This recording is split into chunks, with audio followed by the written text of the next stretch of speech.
Chapter 3. Marilla Cuthbert is surprised. Marilla came briskly forward as Matthew opened the door.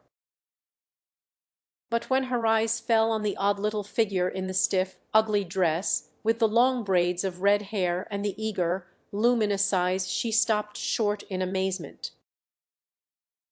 "Matthew Cuthbert, who's that?" she ejaculated. "Where is the boy?" "There wasn't any boy," said Matthew wretchedly.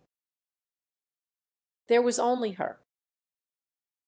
He nodded at the child, remembering that he had never even asked her name. "No boy."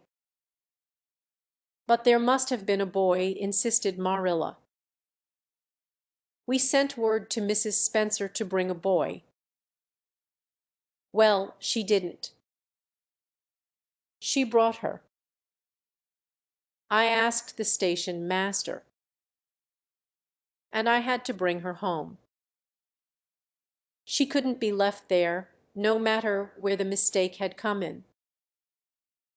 "Well, this is a pretty piece of business," ejaculated Marilla. During this dialogue the child had remained silent, her eyes roving from one to the other, all the animation fading out of her face. Suddenly she seemed to grasp the full meaning of what had been said.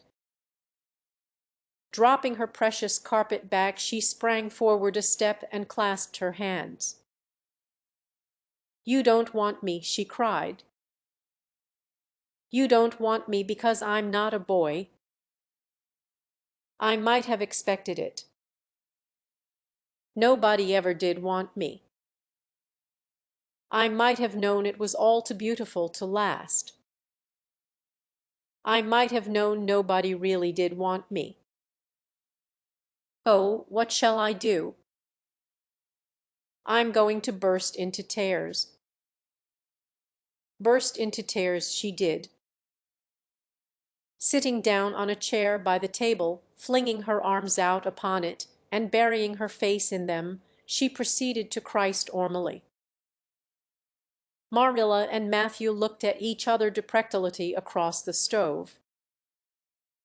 Neither of them knew what to say or do. Finally Marilla stepped lamely into the breach. "Well, well, there's no need to cry so about it." "Yes, there is need." The child raised her head quickly, revealing a tear-stained face and trembling lips.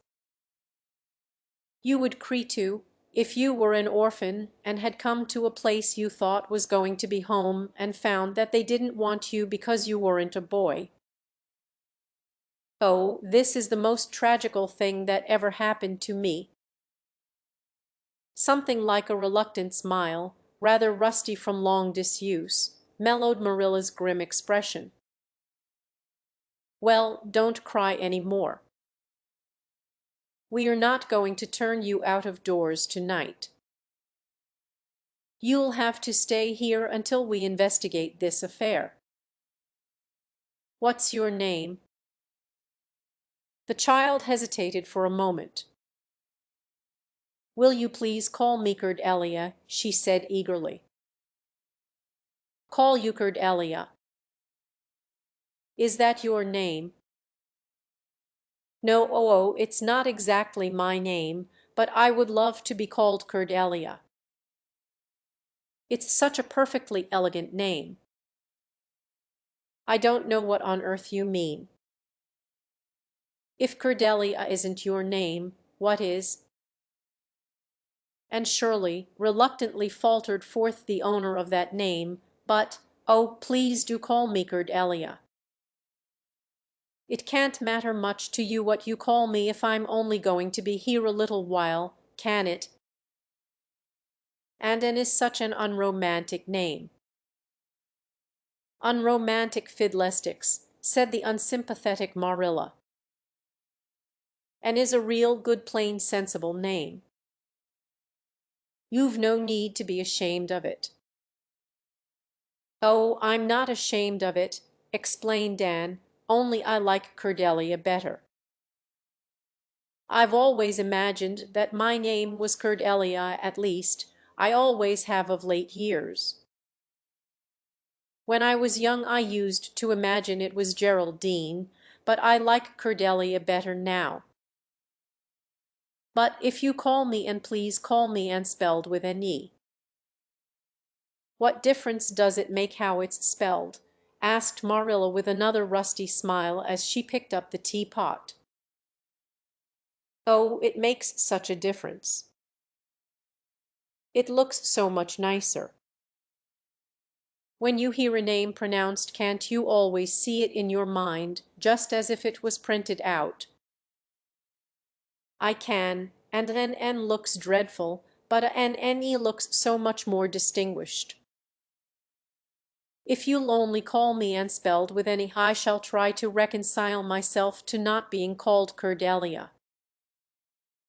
Very well, then, and spelled with an E, can you tell us how this mistake came to be made? We sent word to Mrs. Spencer to bring us a boy. Were there no boys at the asylum? Oh, yes, there was an abundance of them. But Mrs. Spencer said distinctly that you wanted a girl about 11 years old. And the matron said she thought I would do. You don't know how delighted I was. I couldn't sleep all last night for joy. Oh," she added reproachfully, turning to Matthew, "why didn't you tell me at the station that you didn't want me and leave me there? If I hadn't seen the White Way of Delight and the Lake of Shining Waters it wouldn't be so hard." "What on earth does she mean?" demanded Marilla, staring at Matthew. She's just referring to some conversation we had on the road," said Matthew hastily. "I'm going out to put the mare in, Marilla. Have tea ready when I come back. Did Mrs. Spencer bring anybody over besides you?" continued Marilla when Matthew had gone out. "She brought Lily Jones for herself. Lily is only 5 years old, and she is very beautiful and had nut brown hair." "If I was very beautiful and had nut brown hair, would you keep me?" "No. We want a boy to help Matthew on the farm. A girl would be of no use to us. Take off your hat. I'll lay it and your bag on the hall table." And took off her hat meekly. Matthew came back presently, and they sat down to supper. But Anne could not eat. In vain she nibbled at the bread and butter and pecked at the crabapple preserve out of the little scalloped glass dish by her plate. She did not really make any headway at all. "You're not eating anything," said Marilla sharply, eyeing her as if it were a serious shortcoming. And sighed. "I can't. I'm in the depths of despair." "Can you eat when you are in the depths of despair?" "I've never been in the depths of despair, so I can't say," responded Marilla. "Weren't you? Well, did you ever try to imagine you were in the depths of despair?" "No, I didn't." "Then I don't think you can understand what it's like. It's a very uncomfortable feeling indeed. When you try to eat, a lump comes right up in your throat and you can't swallow anything, not even if it was a chocolate caramel. I had one chocolate caramel once 2 years ago, and it was simply delicious. I've often dreamed since then that I had a lot of chocolate caramels, but I always wake up just when I'm going to eat them. I do hope you won't be offended because I can't eat. Everything is extremely nice, but still I cannot eat." "I guess she's tired," said Matthew, who hadn't spoken since his return from the barn. Best put her to bed, Marilla. Marilla had been wondering where Anne should be put to bed. She had prepared a couch in the kitchen chamber for the desired and expected boy. But, although it was neat and clean, it did not seem quite the thing to put a girl there somehow. But the spare room was out of the question for such a stray waif, so there remained only the east gable room.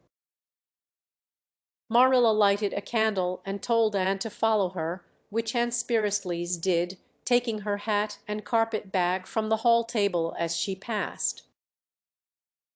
The hall was fearsomely clean, the little gable chamber in which she presently found herself seemed still cleaner. Marilla set the candle on a three-legged, three-cornered table and turned down the bedclothes. "I suppose you have a night gun?" she questioned. And nodded. "Yes, I have too. The matron of the asylum made them for me. They're fearfully skimpy. There is never enough to go around in an asylum, so things are always skimpy, at least in a poor asylum like ours. I hate skimpy night dresses. But one can dream just as well in them as in lovely trailing ones, with frills around the neck. That's one consolation. Well, and rest as quick as you can and go to bed. I'll come back in a few minutes for the candle. I daren't trust you to put it out yourself. You'd likely set the place on fire." When Marilla had gone and looked around her wistfully. The whitewashed walls were so painfully bare and staring that she thought they must take over their own barences. The floor was barito, except for a round braided mat in the middle such as Anne had never seen before. In one corner was the bed, a high old-fashioned one, with 4 dark, low-turned posts. In the other corner was the aforesaid 3-corner table adorned with a fat, reed velvet pin-cushion hard enough to turn the point of the most adventurous spin. Above it hung a little 6-by-8 mirror. Midway between table and bed was the window, with an icy white muslin frill over it, and opposite it was the wash-stand. The whole apartment was of a rigidity not to be described in words, but which sent a shiver to the very marrow of Anne's bones.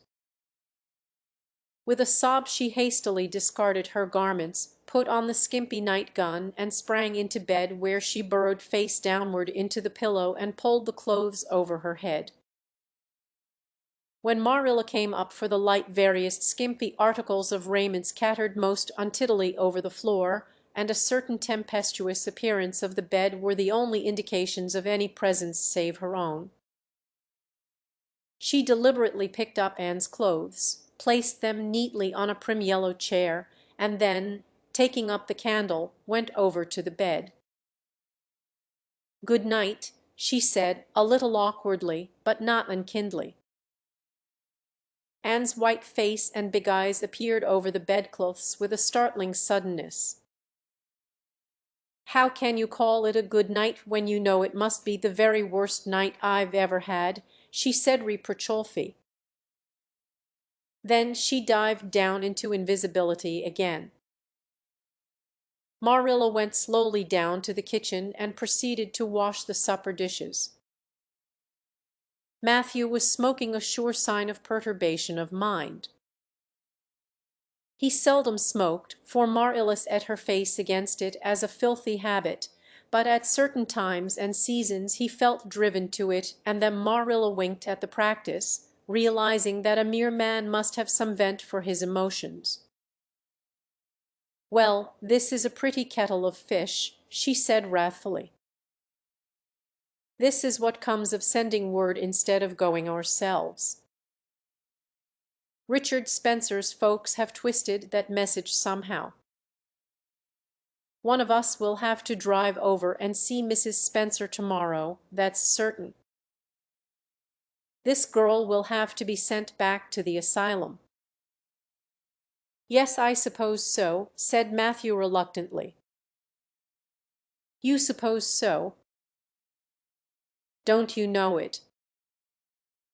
"Well now, she's a real nice little thing, Marilla. It's kind of a pity to send her back when she's so set on staying here." "Matthew Cuthbert, you don't mean to say you think we ought to keep her?" Marilla's astonishment could not have been greater if Matthew had expressed a predilection for standing on his head. "Well, now, no, I suppose not exactly," stammered Matthew, uncomfortably driven into a corner for his precise meaning. "I suppose we could hardly be expected to keep her." "I should say not." "What good would she be to us?" "We might be some good to her," said Matthew suddenly and unexpectedly. "Matthew Cuthbert, I believe that child has bewitched you. I can see as plain that you want to keep her." "Well now, she's a real interesting little thing," persisted Matthew. "You should have heard her talk coming from the station." "Oh, she can talk fast enough." "I saw that at once." "It's nothing in her favor, either. I don't like children who have so much to say. I don't want an orphan girl, and if I did she isn't the style I'd pick out.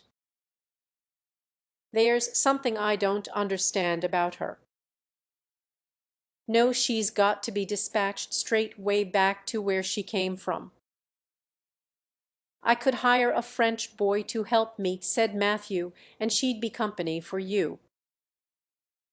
"I'm not suffering for company," said Marilla shortly. "And I'm not going to keep her."